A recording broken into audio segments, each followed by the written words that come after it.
Esta es la tercera entrega de nuestra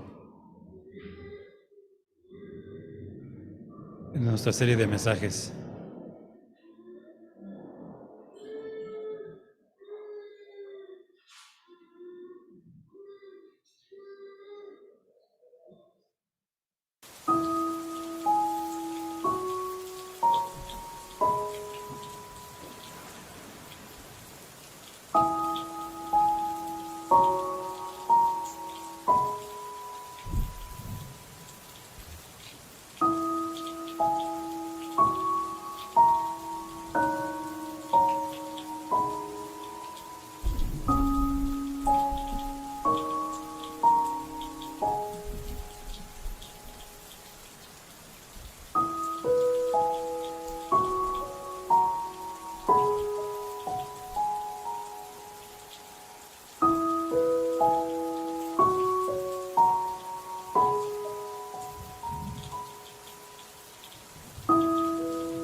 Muy bien, buenas tardes ya. Vamos a comenzar con el mensaje de hoy, justo 12:09. Muchas gracias. Vamos, los niños pueden ir comenzando a salir. Durante el video es la línea en la que pueden ir saliendo. Adelante para su escuela, su culto infantil, que le estamos enseñando lo que estamos viendo acá de una forma más ad hoc a su edad y a su necesidad. Y con el versículo de memorización de este mes, en 1 Tesalonicenses 4, 3 y 7. Así que vamos a comenzar y esa es la música triste que por fin logré conseguir. Es bastante triste. Habla de lo que estamos viendo. Y no quisiéramos hablar de esto, queridos hermanos, visitas, amigos. No quisiéramos hablar de la derrota porque en el canto que estábamos viendo hace un momento, que veíamos la de vencedor, que tenemos que dar gracias por las victorias, pero también gracias por las derrotas, por ese duelo abrumador. Tenemos que dar gracias, aprender a dar gracias. Y estaba con todas las canciones de hoy, abrumándome. Con todas las letras de hoy estaba comenzando a complicárseme el nudo en la garganta. Y ya lo hice en la semana, ya lloré todos los días cada vez que abría mi Biblia y me ponía a preparar el mensaje de hoy, porque cada vez se pone peor, hermanos. Esto no se va a poner mejor, ni en lo que estamos predicando, ni en lo que estamos viviendo en nuestra sociedad, en nuestro planeta, y lo que se viene. Entonces, vamos a abrir nuestras Biblias en Hebreos. Esto es lo que estamos leyendo en nuestro contacto diario con la palabra de Dios. Hebreos capítulo 8, lo vamos a ver el miércoles o jueves de la semana que viene. Pero vemos el resumen de Jueces en el libro de Hebreos capítulo 8, versículo 9. Hebreos 8, 9 nos habla de Jueces, de este periodo oscuro, doloroso, lleno de muerte, de violencia, de traspasar el pacto de Dios, de pisotearlo como vimos en una de las imágenes del video, y eso es muy doloroso. Dice Hebreos capítulo 8, versículo 9, y está hablando de una esperanza. No quiero hablar de la esperanza porque eso va a llegar hasta dentro de 2 o 3 domingos. Seguimos hablando de la derrota, pero dice que Dios va a darnos un corazón nuevo. En el futuro va a tener que darnos un corazón nuevo, porque este corazón de carne, este corazón rebelde, este corazón duro, no acaba de entender. Y dice el versículo de Hebreos capítulo 8, versículo 9, no como en el pacto que hice con sus padres, el día que los tomé de la mano para sacarlos de la tierra de Egipto, porque ellos no permanecieron en mi pacto, y yo me desentendí de ellos, dice el Señor. Dios se desentendió de su pueblo. Y que no nos pase que Dios se tenga que desentender de nosotros como su pueblo. Y antes de entrar a Jueces de fondo, quiero darles una breve introducción. Este pasaje lo vamos a ver. Y ¿sabes? Quiero recordarles que a pesar de todas las derrotas que la humanidad había enfrentado desde Génesis hasta Josué, Dios se había involucrado, se había entendido con los humanos, había dado una oportunidad muy grande y muy fuerte y no había llegado a este punto de desentenderse, de desconocer, de mejor ni me mencionen como Dios, ni me digan que soy su Dios, porque no los voy a escuchar. Y esto empezó desde toda la historia de la humanidad. Dios intervenía eliminando los obstáculos. Uno y otro lo iba eliminando con su gracia. Pero la gracia se acabó en Jueces. En Jueces ya no alcanzaba la gracia de Dios y era necesario usar otro de los atributos de Dios para estas circunstancias en las que el ser humano neceaba. Era un insensato rebelde sin remedio.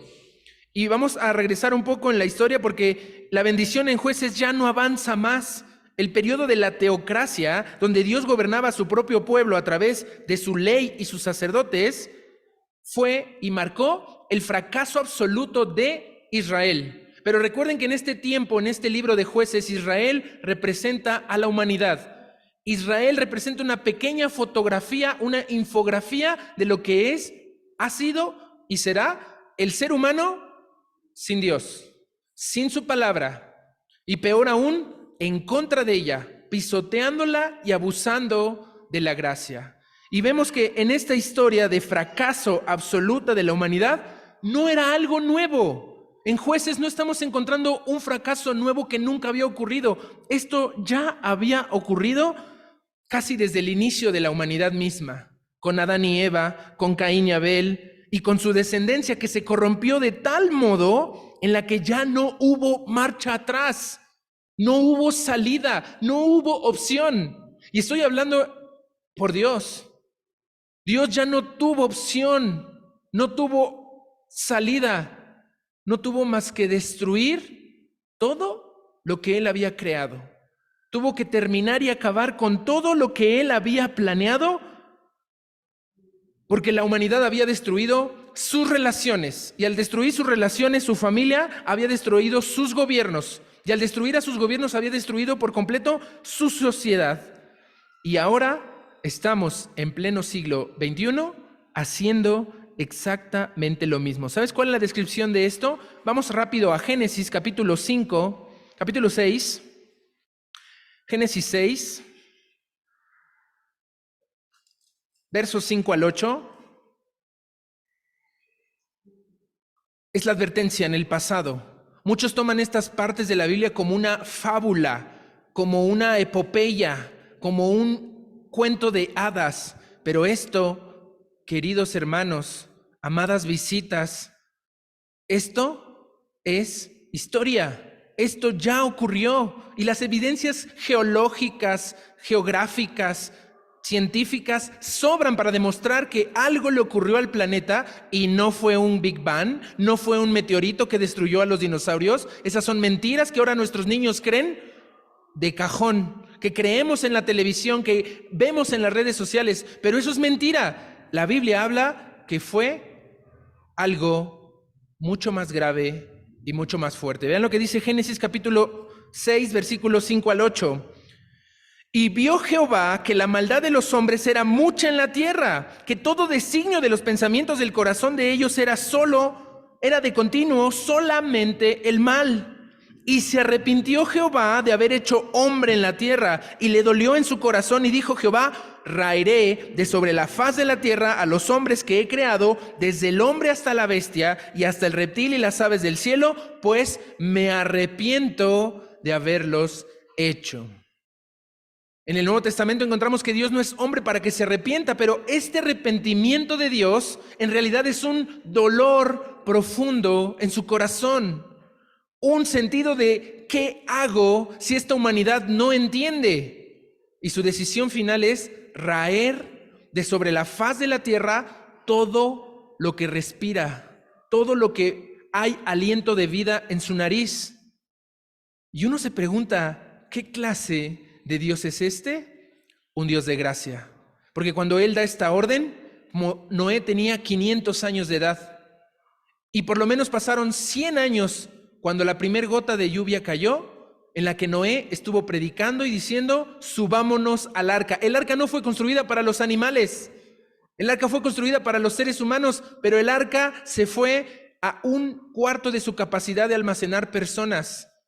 Los animales eran pocos y podían caber. Recuerden, en el arca no entraron poodles, French poodles, pastores alemanes. Entraron 2 pares de canes. No entraron tigres, pumas, gatos. Entraron 2 felinos. No entraron mulas, caballos, burros. Entraron 2 equinos. Y uno empieza a decir, eso tiene sentido. Pero cuando nos han contado la historia del arca de Noé con unos animales gigantescos que se salen en un barquito de juguete en la escuela dominical, no podemos entender la realidad histórica que constituyó esta arca. Y vean lo que dice más adelante la Biblia, porque el arca de salvación era impresionante, no tenía timón, no tenía remos, era solo una lancha que flotaba bajo la mano y la dirección de Dios. Pero el problema era, ¿por qué llegamos a este extremo? ¿Por qué Dios tiene que dar más de 100 años de oportunidad a la gente para que se arrepienta antes de la destrucción? Versículo 11 del mismo capítulo 6. La tierra, dice ahí, y se corrompió la tierra delante de Dios, y estaba la tierra llena de violencia, y miró Dios la tierra y aquí que estaba corrompida, corrupta, muerta. La tierra ya no tenía solución en ese momento. El ser humano había hecho algo con la tecnología de ese entonces que había roto el funcionamiento normal y natural de las especies y la misma vida y sustentabilidad humana. ¿Les suena familiar? Algo había hecho el hombre que Dios tuvo que intervenir y parece que vamos igual. Y la tierra estaba corrompida, casi muerta, porque toda carne había corrompido su camino sobre la tierra. Dijo, pues, Dios a Noé, he decidido el fin de todo ser, porque la tierra está llena de violencia a causa de ellos, y he aquí que yo los destruiré con la tierra. Y ahorita más adelante vamos a ver qué significa esto de la destrucción. Y ¿sabes? El fin llegó. Llegó para miles de millones de personas ahogadas por agua. Llegó el fin para toda la población humana, animal, reptil y aves del cielo. Se salvaron solo 8 personas y algunas especies, algunas parejas de especies en esta historia registrada en la Biblia. Y saben, esto no es posible creerlo hoy, porque hoy abunda el Dios amor, un Dios falso, un ídolo pagano. Eso de envolver todo de amor y de respetar al amor por sobre Dios y respetarlo como el Dios de sus vidas es lo que está causando nuestras derrotas. No creer que hay un Dios de justicia, de santidad, de verdad, es el problema de este planeta y esta humanidad que cree que Dios es puro amor, pura bondad, y no es así. Dios no es un Dios que vas a elegir al McDonald's y dices, solo quiero las papas fritas.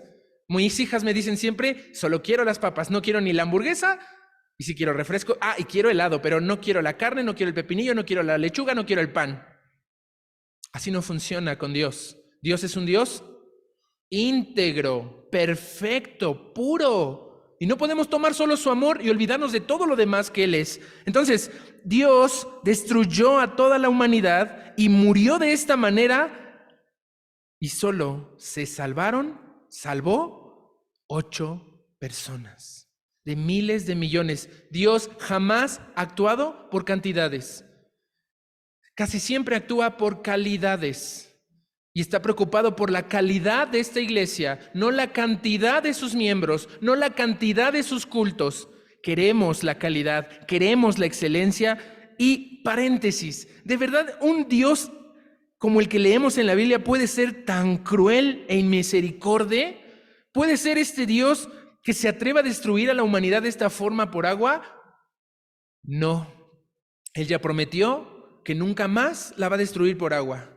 Y esa bandera que están usando un tipo de personas de las que no vamos a hablar, no es invento de ellos. Esa bandera de colores, el arco iris, es invento de Dios y es una promesa de que nunca más iba a ser destruido este planeta por agua, pero lo va a hacer por fuego.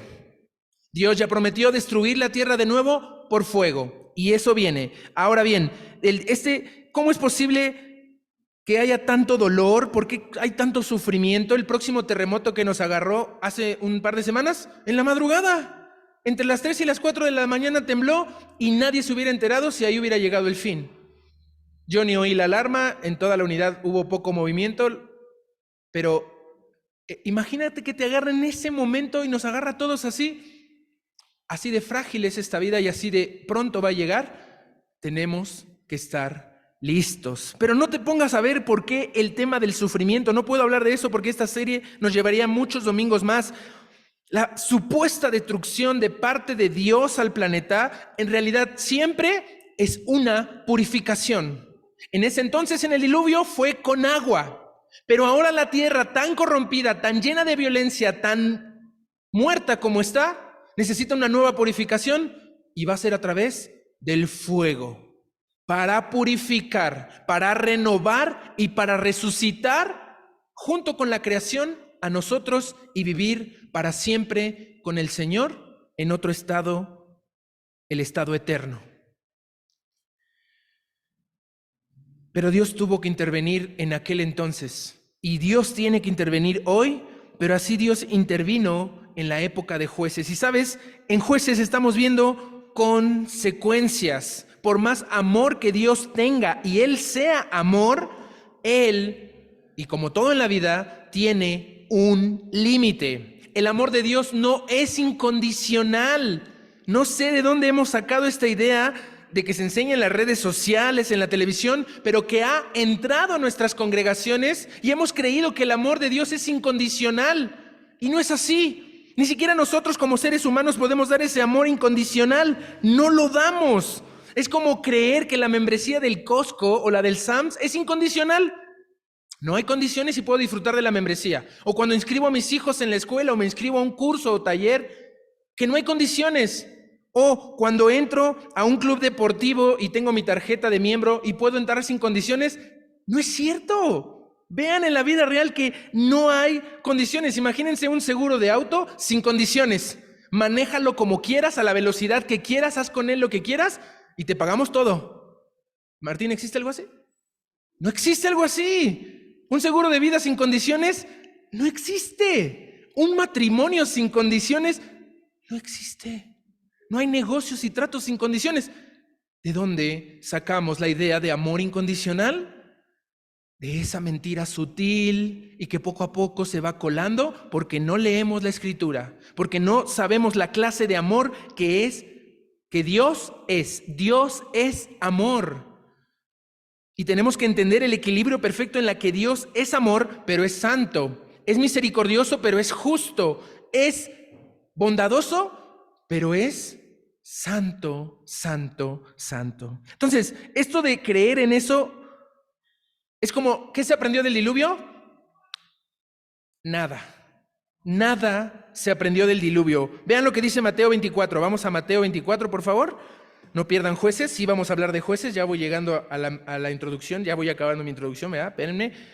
Mateo 24, Jesús está hablando del Apocalipsis de Jesucristo. Este se llamaría más, 24 y 25 de Mateo, el Apocalipsis de Jesucristo. Y Mateo 24, 37 al 39 da una advertencia clara para los que han olvidado el diluvio o lo toman como un cuento de hadas que no pudo pasar si es que hay un Dios de amor y un Dios bueno. Dice Mateo 24, 37, más como en los días de Noé, confirmando su existencia histórica, así será la venida del Hijo del Hombre, porque como en los días de Noé, antes del diluvio, estaban comiendo y bebiendo, casándose y dándose en casamiento, hasta el día en que Noé entró en el arca, y no entendieron hasta que vino el diluvio y se los llevó a todos. Así también será la venida del hombre. Y si no fuera suficiente, en la próxima semana, en 3 semanas más, vean Hebreos, por favor. Hebreos también toca este tema. Casi 30 años después de Jesucristo, que Él ascendió murió, resucitó y ascendió a la gloria, los discípulos, los apóstoles seguían predicando esta idea de Noé. Hebreos capítulo 11, versículo 7, vuelve a advertirnos. Dice Hebreos 11, 7. Por la fe, Noé, cuando fue advertido por Dios acerca de cosas que aún no se veían, entiendan, la lluvia no existía en los tiempos de Noé. Había un vapor que regaba la tierra y la tierra era de forma diferente. Ni siquiera existían los continentes, había Pangea. Y cuando se rompen las placas tectónicas por un movimiento de terremotos increíbles y de erupciones volcánicas, cual nunca se ha visto en la tierra, el agua se desbordó y pasó este diluvio. Y después de que el agua descendió, es el planeta que tenemos. Pero cosas que no se veían fue advertido Noé por fe. Si yo te cuento lo que viene en el futuro, antes del pacto del anticristo con Israel, antes de la guerra de Rusia, China y países africanos contra Israel, y de lo que viene en el futuro y de cómo va a ser la tierra removida en la que no quede monte ni isla, no lo podrías creer. Solo lo crees porque has visto Día de la Independencia, o Walking Dead, o películas de fin del mundo, y todo el mundo habla de eso, pero lo toman como película churrera de Hollywood. Pero es real. Ahí viene, cosas que no se veían. Noé fue advertido por amor. Y dice, ¿qué hizo Noé? Esta es nuestra actitud. Con temor preparó el arca en que su casa se salvase, pero con esa misma fe condenó al mundo y fue hecho heredero de la justicia que viene por la fe. Entiendan, nuestra fe, la salvación de Dios, nos salva y a nuestra casa, pero condena a los demás. Si no creen, si no vienen, si no se arrepienten y no buscan a Dios de todo su corazón. Vamos más adelante a Pedro, primera de Pedro 3:20, última advertencia, el que estuvo con Jesús en los momentos más importantes de su ministerio. Primera de Pedro 3:20, lo vuelve a advertir para que tomemos nota de esto de Noé. Dice, los que en otro tiempo desobedecieron, cuando una vez esperaba la paciencia de Dios en los días de Noé, entiendan, antes de la destrucción, la paciencia de Dios es real. Antes del fin, el amor de Dios es real. Antes del juicio sin piedad, está la misericordia abierta y dispuesta para el que cree. En los días de la paciencia, en los días de Noé, mientras se preparaba el arca, en la cual pocas personas, es decir, 8, fueron salvadas por agua, purificadas por agua. Esa misma agua que ahogó a los que no creen, salvó a los que creen. Los purificó y los preparó para una nueva vida. Y por último, segunda de Pedro 2, 4 al 5. Y entiende esto, como seres humanos tenemos un privilegio muy distinto al que vivieron los ángeles y al que vivieron los hombres antes del diluvio. Antes del diluvio había gigantes en la tierra.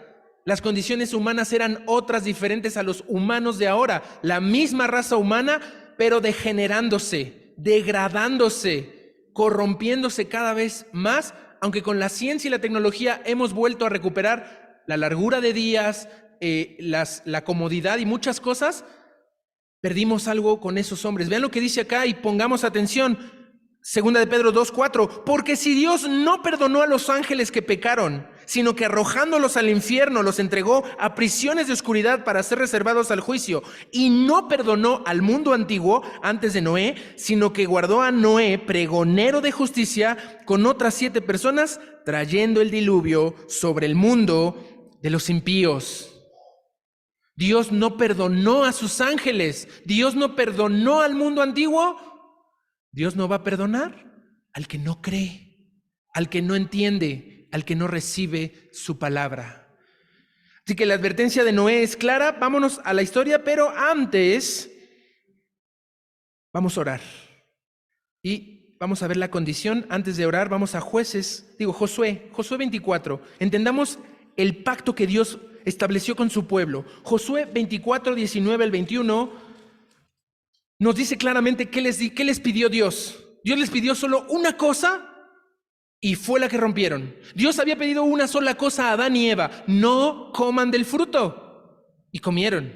Aquí Dios le está pidiendo al pueblo: no hagan esto, y lo hicieron. Dice Josué 24, 19 al 20. Entonces Josué dijo al pueblo: no podréis servir a Jehová, porque Él es Dios santo y Dios celoso. No soportará, no aguantará, no sufrirá vuestras rebeliones y vuestros pecados. Si dejareis a Jehová y sirviereis a dioses ajenos, Él se volverá y os hará mal y os consumirá después que os ha hecho bien. El pueblo entonces dijo a Josué: no, sino a que Jehová serviremos. Vamos a orar. Señor, te pedimos que nos ayudes a entender el mensaje de hoy, que nos está advirtiendo sobre un posible juicio contra nuestras propias derrotas, contra nuestra propia necedad, contra nuestro propio deseo de ir en contra tuya, Señor. Porque tú viniste a este mundo y nosotros no te reconocimos. Preferimos amar las tinieblas antes que la luz. Y por eso, Señor, necesitamos oír tu consejo urgentemente, porque la cosa se está poniendo mal, porque la cosa está empeorando a nuestro alrededor y porque necesitamos cambiar antes de que sea demasiado tarde. Y si no es demasiado tarde, si ya es demasiado tarde para todo el planeta, por lo menos para mí y para mi familia, podemos salvarnos y subir al arca, y que seamos más de 8, Señor, en esta iglesia. Por favor, te lo pido en el nombre de tu Hijo Jesucristo. Amén. Y saben, hermanos, disculpen el aguafiestas, porque estos cantos de la mañana en la de la casa de Dios y hacer fiesta, me sentí tan emocionado de verles saludándose y vernos contentos y vernos y oírnos cantar de tal modo. Pero tenemos que tener cuidado y estar advertidos, como decía el pastor José Aranday hace 3 semanas, que si vienes a este lugar y hablas y cantas de Dios, te comprometes, por no decir te condenas, porque tienes que pensar lo que cantas, tienes que sentir lo que el Señor está queriendo hablar en tu vida y cambiar. ¿Y saben en qué nos quedamos? Gedeón, capítulo 6 de Jueces. Vamos a capítulo 6 de Jueces, ahí nos quedamos con Gedeón, que era un cobarde, y algo más vamos a ver con Gedeón. No puedo abordarlo por completo, son muchos capítulos de su vida, pero quiero antes el repaso rápido. Hace 15 días vimos la derrota, no la de Vicente Fernández en su canción, no, la derrota del pueblo de Dios. Y vimos las causas y el ciclo de la derrota. Y entiende que las causas de la derrota son 3. 1, obedecer parcialmente, obedecer a la mitad, obedecer esto sí y esto no, eligiendo. Eso es la derrota. Se obedece completo. Como dijo a mis hijas, a la tía, se obedece a la tía. Total, inmediata y alegremente. Así es como quiere el Señor que le obedezcamos. Si obedeces con todo tu corazón, pero lo haces con desánimo, estás mal. Si obedeces, pero te tardaste un día, 2, una semana, estás mal. Tienes que hacerlo total, inmediata y alegremente. Esa es la obediencia que Dios da para la victoria. En segundo lugar, la segunda causa de la derrota no solamente es la obediencia parcial, también es el no contar esto a tus hijos. Y si no tienes hijos, a una generación que viene, a tus nietos o a otros niños o a otras personas a tu lado que tengan una generación hacia adelante. No comunicar la palabra de Dios es una derrota, porque cada vez que tú la comunicas a alguien, te la estás comunicando a ti mismo. Y no puedes ser incongruente, no puedes estar predicando algo y haciendo otra cosa. Sí, caemos en ello por tropiezo y accidente, pero no debemos de hacerlo. Y número 3, no solamente es no obedecer totalmente, no comunicar, sino ir en contra de los principios de Dios. Habíamos visto la semana pasada cómo el pueblo decidió traspasar el pacto, ir en contra definitiva y totalmente de cada punto de la ley, lo quebraron, como si fuera lista de Navidad. ¿Qué dice Dios acá? Lo rompemos, y acá lo rompemos, y acá lo quebramos. Esas son las causas de la derrota. Y el ciclo de la derrota consiste en 5 pasos, pueden ser más, pueden ser menos, pero los 5 pasos del ciclo de la derrota es que estás sirviendo a Dios, de repente te vuelves a los ídolos, eres oprimido, eres castigado, eres derrotado, clamas a Dios y Él nos libera. En 5 palabras, el ciclo es paz, pecado, opresión, arrepentimiento y liberación. Paz, pecado, opresión, arrepentimiento y liberación. Ese ciclo se repitió 7 veces en la historia de Israel y vimos a los mejores jueces. Así se llamó el mensaje de hace 8 días. Los mejores jueces, pero no quiere decir que eran buenos. Algunos sí, los primeros 3, por ejemplo, Otoniel, Ahod, Débora y Barak, Sagmar, que solo tiene un versículo en el 3:31, eran básicamente buenos, bastante buenos, pero seguían ya con una carga negativa por parte de la comunidad en la que vivían, de la sociedad en la que vivían. Y notamos dos cosas importantes después del capítulo 5 de Victoria, que sigo pidiendo a algún buen artista que haga un himno, un canto sobre ese capítulo 5 de Jueces. Es una alabanza, sería una alabanza maravillosa. Notamos dos cosas importantes. Vean Jueces, ya estamos en Jueces. Jueces capítulo 2, versículo 18. Número 1 que notamos hace 8 días. Jueces 2:18. Dice así la palabra: y cuando Jehová les levantaba jueces, Jehová estaba con el juez y los libraba de mano de los enemigos todo el tiempo de aquel juez, porque Jehová era movido a misericordia. Ya no era gracia. La gracia se acabó en este periodo, pero era misericordia. Solo por misericordia el Señor se movía y los libraba una y otra vez. Los libraba. Y ven el 2:20-21. Solo voy a leer el 21. Tampoco, dice, vamos al 20, al final. Por cuanto este pueblo traspasa mi pacto que ordené a sus padres y no obedece a mi voz, tampoco yo volveré más a arrojar de delante de ellos a ninguna de las naciones que dejó Josué cuando murió. Dios dice en este momento, ya no más. No los voy a arrojar. Y antes, recuerden, todo victoria, total, te entregaré todo en tu mano, pero a partir de ahora, parcial, victoria parcial, obediencia parcial, victoria parcial, sujeción parcial, bendición parcial. Dios está ajustando a lo que el ser humano quiere, se lo da. Lo que el ser humano pide, lo tiene. Y en el Jueces 3:4 vimos que Dios aprovecha esto para su propio plan. En Jueces capítulo 3, versículo 4 dice así: y fueron para probar con ellos a Israel. Estas naciones que Dios ya no iba a arrojar, ahora iban a hacer la prueba para conocer quién realmente quería obedecer. Siempre Dios tiene un remanente fiel. Siempre Dios tendrá en esta iglesia, aunque sea 1, 2 u 8, que sean 30, Señor, que sean 60, Señor, pero va a haber un remanente fiel en esta colonia, en este país, en este planeta, que le siga honrando y que siga alcanzando la gracia de Dios para ser salvo. Y eso es para probar. Ahora sí, Gedeón, su llamado está en el capítulo 6, léelo en casa por favor, cómo Dios lo llama una y otra vez, y vemos a Gedeón como cobarde. Ahora la opresión es parte de sus familiares, los madianitas lo oprimen, pero les destruyen todo. Ya no les dejan cosechar, no les dejan tener ganados, y los pobladores empiezan a irse a las peñas, a vivir en cuevas. Tú nunca has vivido en una cueva, no sabes lo que significa eso, es difícil. Porque es un lugar cerrado, oscuro, pero te estás escondiendo y empiezas a perder energía, fuerza, te haces un Gollum para los que han visto El Señor de los Anillos, encerrado en una piedra, te empiezas a convertir en eso. Dios los creó para el sol, los espacios abiertos, las praderas, el valle, pero este pueblo se tenía que esconder. Y Gedeón estaba escondiendo lo que habían cosechado. Y en eso aparece el ángel de Jehová y le habla y le dice: varón esforzado y valiente. ¿Y qué dice Gedeón? ¿Cuál Dios? Mira cómo nos tienen. ¿Dónde está ese Dios de maravillas que hundió el planeta y que nos sacó de Egipto? Y es que Gedeón, si era un cobarde, era un violento, ahorita lo vamos a ver. Y vamos a ver algo muy característico de Gedeón, que fue algo dañino para el pueblo y para su propia familia. Aparte de estas cosas de Gedeón, ¿sabes? Tuvo muchas señales. Le pide cosas, ahorita lo voy a ver más adelante lo que le pide Dios a Gedeón, pero Gedeón empieza a pedir pruebas.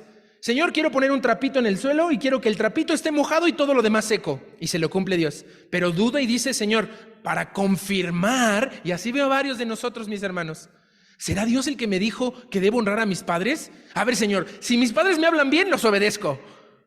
Y te hablan bien y no los obedeces. Bueno, Señor, si me hablan feo, yo los obedezco. Y te hablan feo y no los obedeces. Y andas probando a ver qué, y no obedeces. Y pide: Señor, ahora el vellón manténlo seco y moja todo. Y se lo cumple. Y señal tras señal, Gedeón logra reunir a las tribus. Hay un punto muy importante en Jueces. Jueces también es, al mismo tiempo que hay jueces personales, hombres individuales, hay tribus saliendo una y otra vez, y Dios había dejado las tribus distribuidas por todo el territorio para que fueran independientes en obediencia a Dios con sus dones y talentos, pero unidas para servir a Jehová y para protegerse unos a otros. Entonces, Gedeón convoca a Aser, Neftalí, Zabulón y Manasés, la propia tribu de él. También le había dicho a Dios, no, Señor, es que yo soy pobre. Vean el versículo por ahí está, él dice, soy pobre.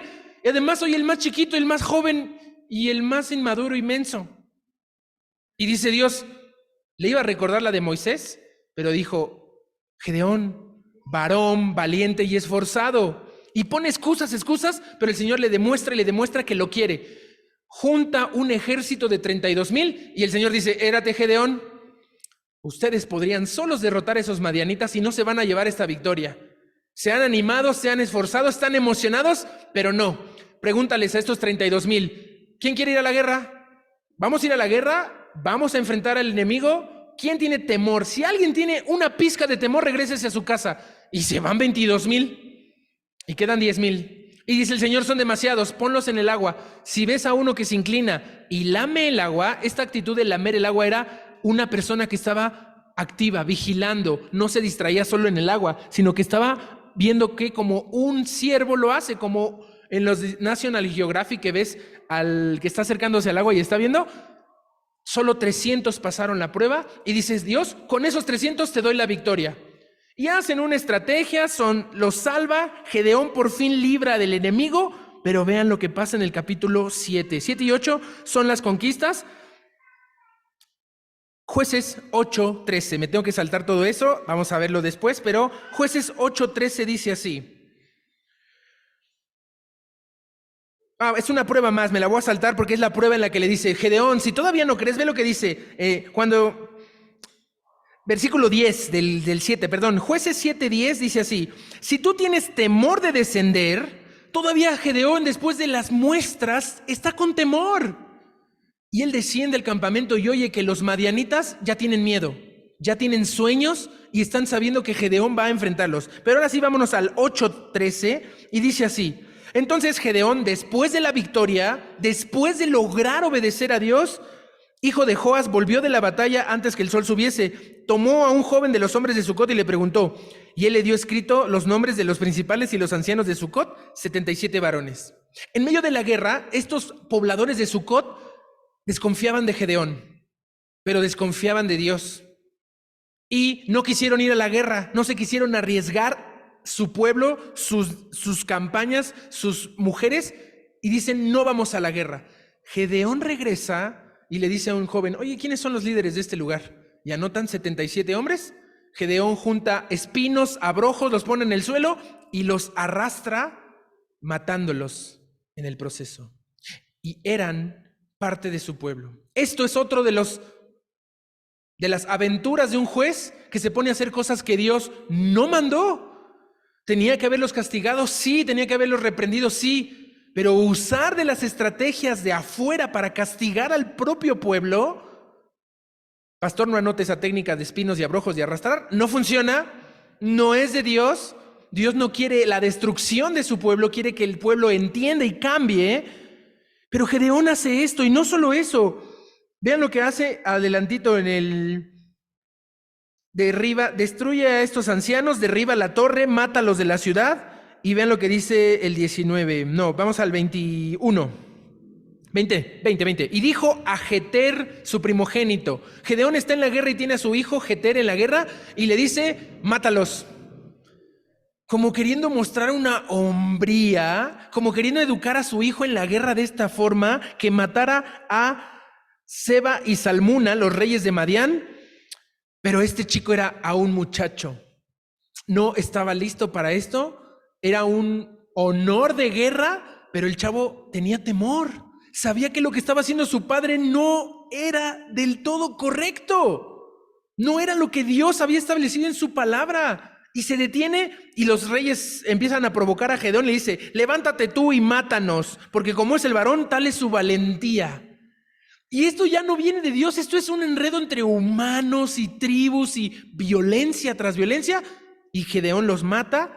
Pero vean, Gedeón no solo era cobarde, no solo era miedoso, de repente se envalentona con todas las pruebas de Dios y cree que ya puede hacer lo que quiere y sale algo más en su corazón. Vean lo que dice el versículo, el 21 al final. Y tomó los adornos de lunetas que sus camellos traían al cuello.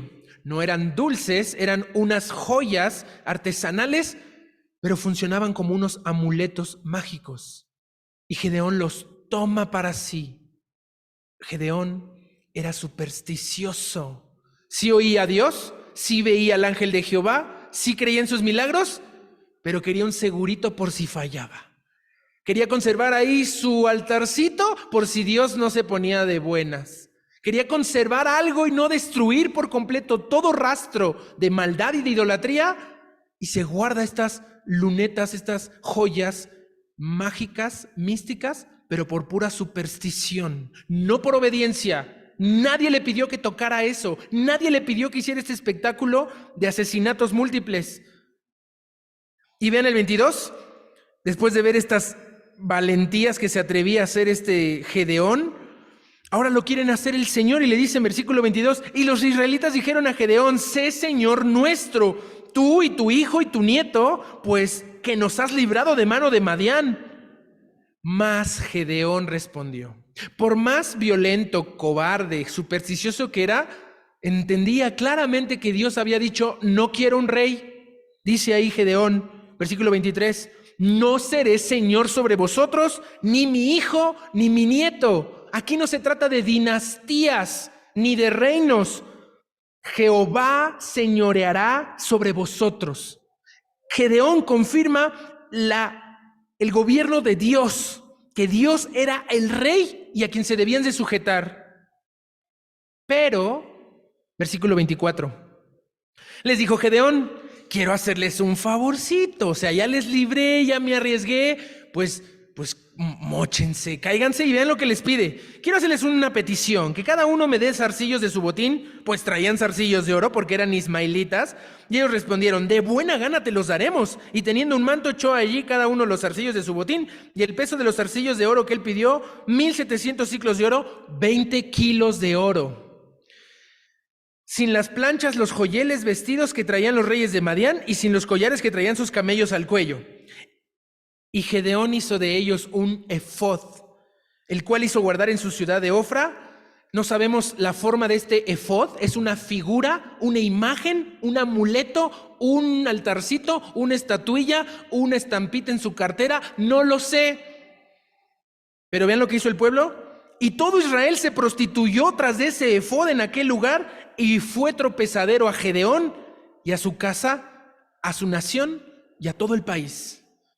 Él se construye un ídolo y el pueblo se prostituye, se vende otra vez. ¿De dónde aprendió esto Gedeón? Vean un poquito atrás en el capítulo 6, no nos podemos perder esa parte. Capítulo 6, versículo 25 al 26. Dios se había encargado de decirle a Gedeón, Gedeón, yo no comparto mi gloria. Yo soy un Dios santo, celoso. No puedes estar conmigo y adorando el Netflix. No puedes estar conmigo y adorando tu trabajo. No puedes estar conmigo y adorando a una persona por encima de mí. Soy solo yo y nada más yo. Vean lo que dice 6, 25 al 26 de Jueces. Aconteció que la misma noche le dijo Jehová, toma un toro del hato de tu padre, el segundo toro de 7 años, y derriba el altar de Baal que tu padre tiene. Y corta también la imagen de Acera que está junto a él. Gedeón creció dentro del pueblo de Dios, pero en su casita, en su guardadito, en su rinconcito, tenía su altar a Baal, tenía su altar a Acera. Eran cristianos los domingos, pero los lunes se inclinaban a otros dioses, y los miércoles más, y los sábados ni se diga, pero el domingo soy cristiano. Y Dios ya le había enseñado que así no podía funcionar. Pero ¿qué hace Gedeón? Construye un ídolo. Cuando Dios había dicho que destrozara a Baal y destruyera a Acera, objetos de piedra y de madera que no dan gloria ni andan. Y ahorita voy a llegar a un punto muy tremendo con esto, pero recuérdenlo, Gedeón tenía padres idólatras. Tal vez tú siempre has tenido unos padres idólatras o ahora eres uno de ellos con tus hijos. Y solo ven a un idólatra de lunes a sábado, pero muy cristianito el domingo. Y eso hace daño porque es tropezadero para tu casa como lo fue para casa de Gedeón. Y así no se puede vivir en Cristo. Allá afuera, claro que se puede y te va a ir bien. Hasta te va a ir mejor, porque el que no tranza, y te la sabes de memoria, pero no un versículo, ¿verdad? Entonces, qué tremendo que esto le pasara al héroe de Israel, que se haya caído con un ídolo. Vean Jueces 8:31, sigamos con Gedeón, cuando Dios le había dicho no más. Él insiste en sus supersticiones, en sus creencias, en sus enseñanzas. Y sabes, te quería hacer notar esto de que no hay problema de que tengas padres idólatras. Abraham, el padre de la fe, tenía unos padres igual de idólatras, pero cuando Dios se le presentó y le dijo, sal de tu tierra y de tu parentela, es decir, abandona tus costumbres que se te han pegado por el mundo globalizado en el que vives, abandona tu enseñanza, tu educación y lo que te dijeron en casa para seguirme a mí. Abraham salió y es conocido como amigo de Dios, como el padre de la fe y como en quien tenemos todas las promesas. Un hijo de idólatras pudo ser usado por Dios, Él puede usarnos también. Capítulo 8, 31. Los desastres de Gedeón. 30. Y tuvo Gedeón 70 hijos que constituyeron su descendencia. ¡Ay! ¡Qué bendición! Dios le dio una mujer prolífica y que tuvo 70 hijos. No, sigue el versículo, ¿verdad? Porque tuvo muchas mujeres. Nunca el plan de Dios fue tener más de una pareja. La ley de Dios es monogamia. Una persona con otra, un hombre y una mujer. Nada de otra cosa. La Biblia dice varón y hembra los creó. Por más que tú te sientas panda o jirafa, o eres hombre o eres mujer. No hay de otra, porque la Biblia lo dice. Pero también, ya llevas una persona, 2, 3, eres de los que tienes muchas mujeres, muchos hombres. Y vean el 31, también su concubina, que estaba en Siquem.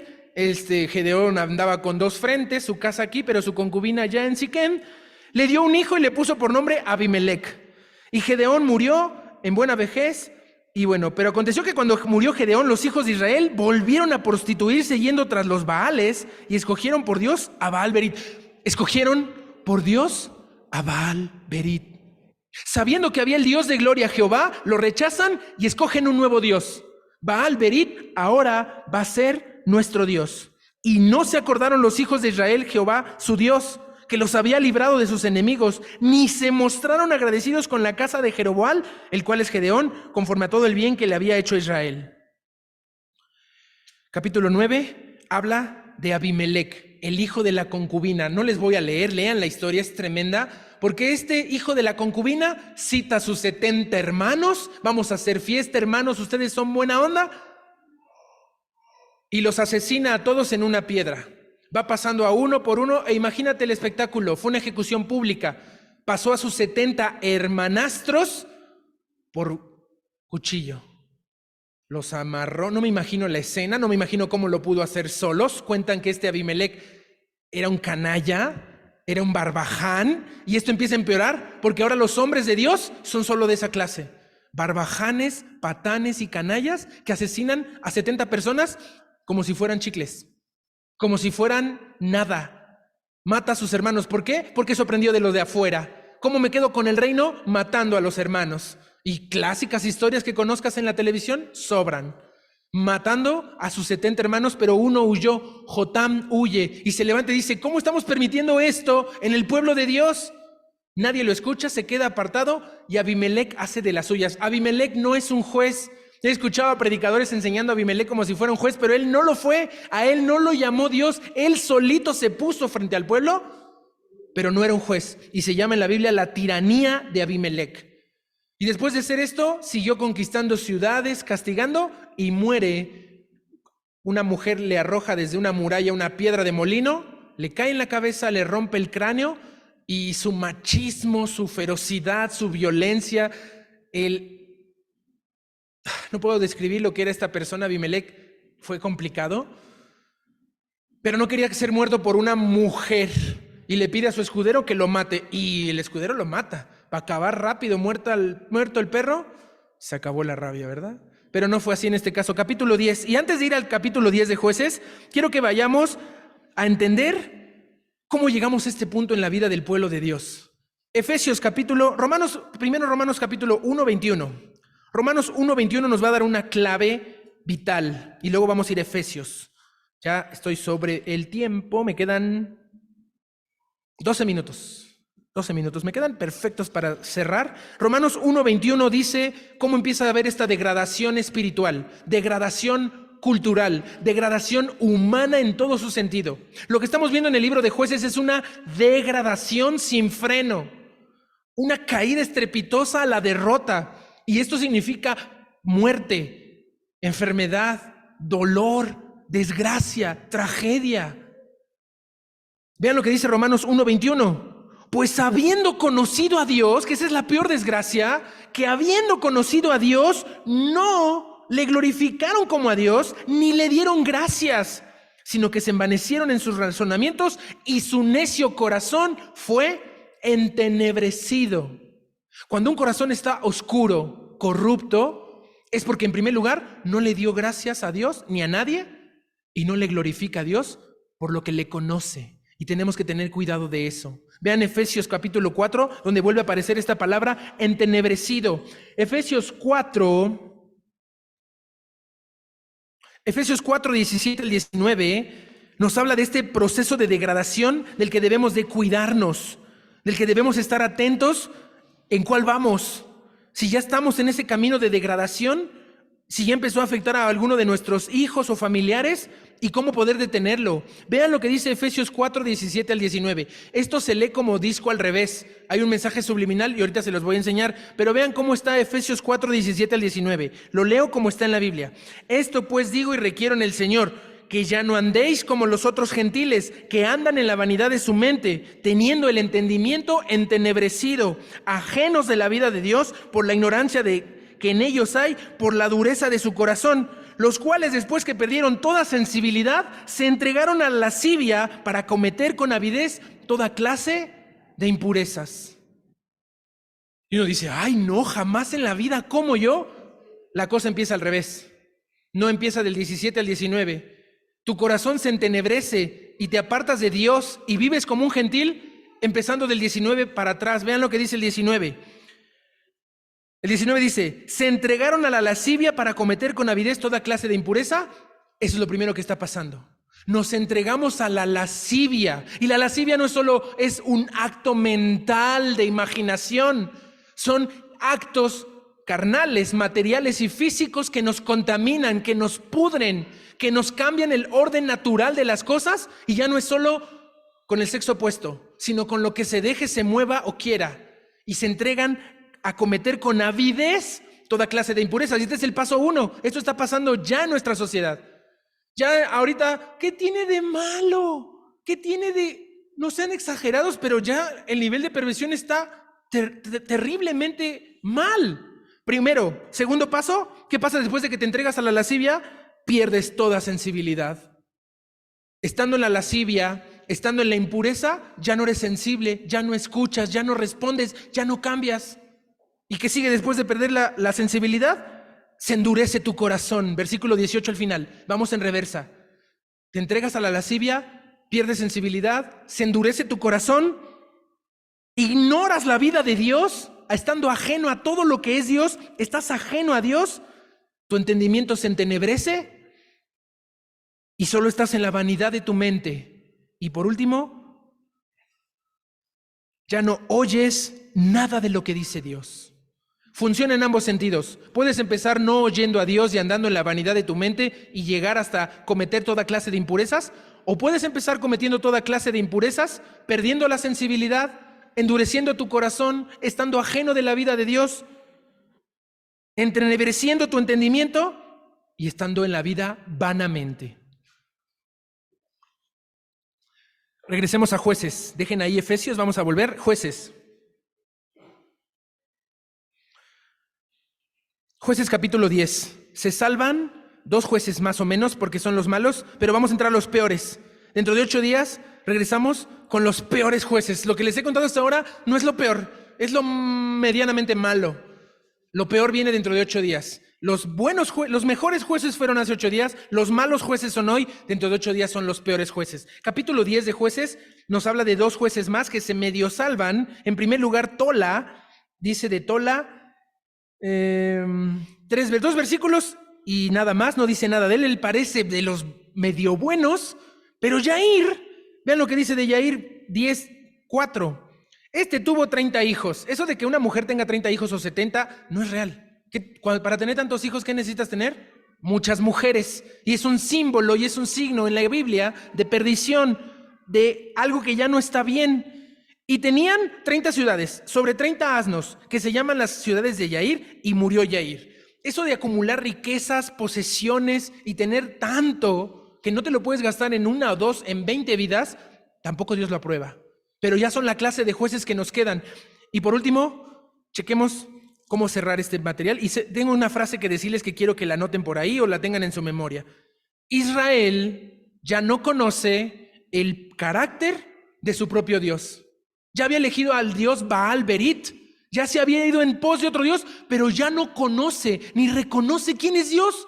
Su brújula moral ha sido aplastada. Su orientación de verdad y virtud está destruida. Israel ya no conoce el carácter de su propio Dios. Degradación total, como leíamos en Hebreos 8-9, no como el pacto que hice con sus padres el día que los tomé de la mano para sacarlos de la casa de Egipto, porque ellos no permanecieron en mi pacto, yo me desentendí de ellos, dice el Señor. Israel ya no conoce el carácter de su propio Dios. Jueces capítulo 10, versículo 6, está el relato amplio de esto.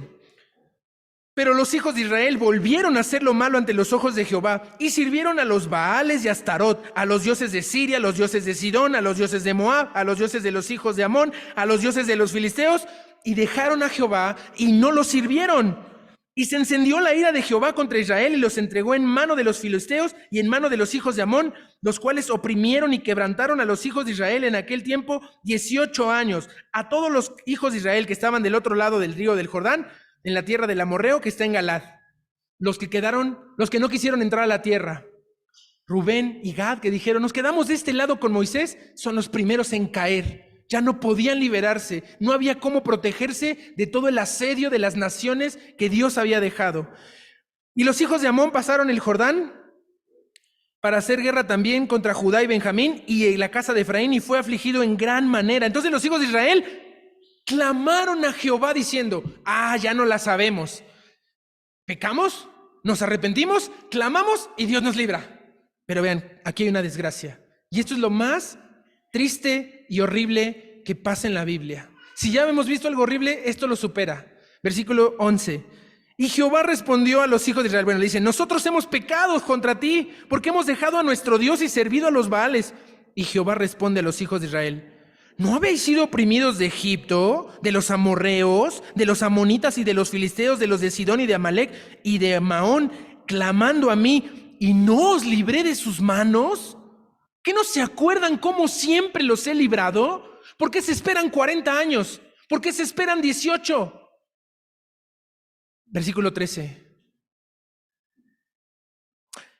Mas vosotros me habéis dejado y habéis servido a dioses ajenos, por tanto, yo no os libraré más. Me desentiendo de ustedes, no los conozco, ya no me pidan, no los quiero escuchar. Estoy cansado y harto de que vengan con el mismo problema que no han resuelto ustedes mismos. Que les decimos una y otra vez, no hagas esto y vas y lo haces. No hagas esto porque vas a echar a perder a tu familia y lo haces. No los libro más. Y vean a Dios sarcástico. ¿Conoces a Dios sarcástico? Está en el siguiente versículo. Versículo 14. Andad y clamad a los dioses que habéis elegido, que ellos os libren en su tiempo de aflicción. ¿De veras Dios está hablando en serio? ¿De veras Dios cree que van a librarlo los dioses falsos?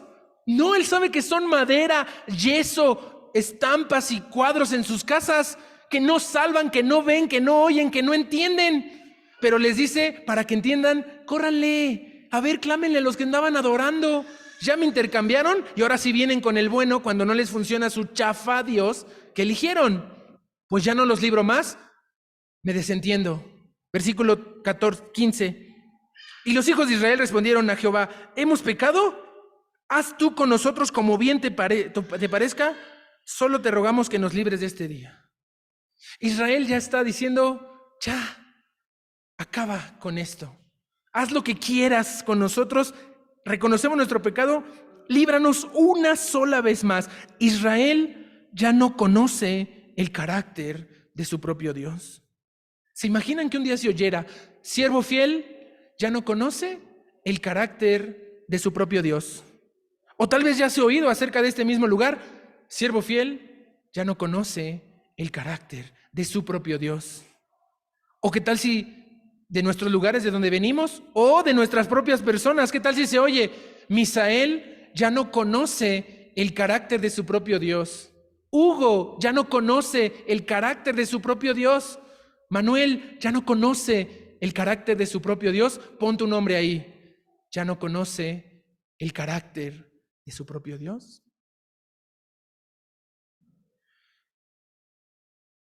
Entonces se juntaron los hijos de Amón y acamparon en Galaad, se juntaron asimismo los hijos de Israel y acamparon en Mizpa, y los pueblos y los príncipes y el pueblo de Galaad dijeron uno al otro: ¿quién comenzará la batalla contra los hijos de Amón? Será caudillo sobre todos los que habitan en Galaad. Capítulo 11, versículo 1, Jefté. Y se queda en suspenso, porque este ya es uno de los peores jueces de Israel. ¿Cómo nos libramos de la derrota? ¿Cómo no caemos en el punto en el que ya no reconozcamos el carácter santo, puro, bueno, justo de Dios y que andemos tras ídolos en todos lados? Efesios, que les había dicho guardar, Efesios capítulo 4, versículo 20. Si no quieres el camino del entenebrecimiento de tu entendimiento, de perder la sensibilidad como ser humano que fuiste creado para amar, de haberte entregado a la lascivia, a la impureza, de estar ajeno a la vida de Dios, andando en pura vanidad de a dónde me vacaciono, qué me compro, qué me hago. Si quieres evitar ese camino de derrota, el camino de victoria está en el versículo siguiente, en Efesios 4:20, y dice así la palabra de Dios: mas vosotros no habéis aprendido así a Cristo, si en verdad le habéis oído, si habéis sido enseñados por Él, conforme a la verdad que está en Jesús. Y en cuanto a la pasada manera de vivir, despojaos del viejo hombre que está viciado conforme a deseos engañosos, y renovaos en el espíritu de vuestra mente, y vestíos del nuevo hombre creado según Dios en la justicia y santidad de la verdad.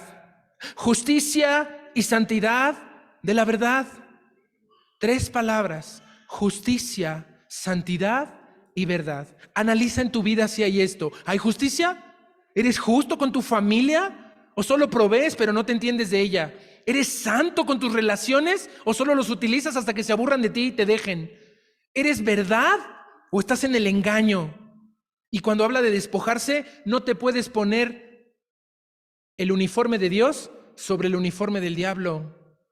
Vas a estar incómodo, vas a estar mal, y todos se van a acordar que abajo traes la ropa y rápido te van a quitar lo que traes encima. Despójate por completo, no hagas un efod, no tengas un ídolo guardado. Despójate de la vieja y pasada manera de vivir y vístete del nuevo hombre creado Dios, según Dios, en la justicia, en la santidad y en la verdad. Amén. Vamos a orar. Oh Señor, qué tremendo encontrarnos con los jueces malos en tu palabra. Sabemos que esto está empeorando al grado en la que tú ya estás harto, Señor, que ya no los quieres librar porque les recuerdas cómo los has librado una y otra vez. De todo enemigo, de toda situación los libraste durante décadas, siglos y milenios. Les fuiste dando gracia sobre gracia, y ahora solo queda misericordia y ya no queda mucha. Ya el pueblo se rinde y dice: sí, hemos pecado, pero ya haz lo que quieras, solo quítanos de encima a estos. Y no prometen servirte, Señor. Que no nos pase aquí, que no nos pase hoy, que aprendamos de esta historia que está dejada ahí como un testimonio de que puede ocurrir, de que puede pasarnos de nuevo. Pero tenemos que estar alertas, Tenemos que quitarnos ese engaño de que todo está bien y que podemos seguir comiendo, invitándonos en fiesta y que no pasa nada y no va a pasar nada cuando el juicio está a la puerta, cuando el ser humano se está destruyendo con violencia aterradora en cada noticiero y cada canal que prendamos en nuestra televisión o en cualquier red social. Señor, la evidencia es abrumante del pecado y la maldad y la violencia. Pero espero, Señor, que este mensaje que nos has dado a través de tu palabra sea aún más abrumador, que tu gracia y tu misericordia alcanzan donde abunda y sobreabunda el pecado, porque tu gracia sobreabunda sin límites. Pero lo que tú quieres es que nos cambiemos de ropa, nos quitemos de esa vieja forma de hacer las cosas, que nos deshabituemos de esa manera de vivir alejada de ti, ajena a tu vida, a tu amor y a tu verdad. Y que podamos ser sensibles a tu voz, que no endurezcamos más nuestro corazón, sino que seamos sensibles y no nos convirtamos gradual y lentamente en uno de estos jueces. Y que aún a pesar de creer en ti y saber que tú tienes verdad, hacer todo lo contrario y en contra tuya. No nos los permitas, Señor. Permítenos entender que tu palabra es rica y abundante en enseñanza y que podemos acudir a ella por salvación y esperanza. Que seamos de los que nos subimos al arca, que seamos el remanente fiel que no ha caído en las garras del mundo y sus modas, de andar con quien se me antoje, de estar con quien yo quiera, que no me importa lo que mis padres digan o que no me importa lo que mis hijos hagan, con que me dejen en paz. No, Señor, perdónanos, clamamos a ti y no te desentiendas de nosotros. Queremos sanar, queremos empezar de nuevo contigo, queremos solo servirte al único Dios vivo y verdadero que eres tú. Te lo pedimos en el nombre de tu Hijo Jesucristo. Amén.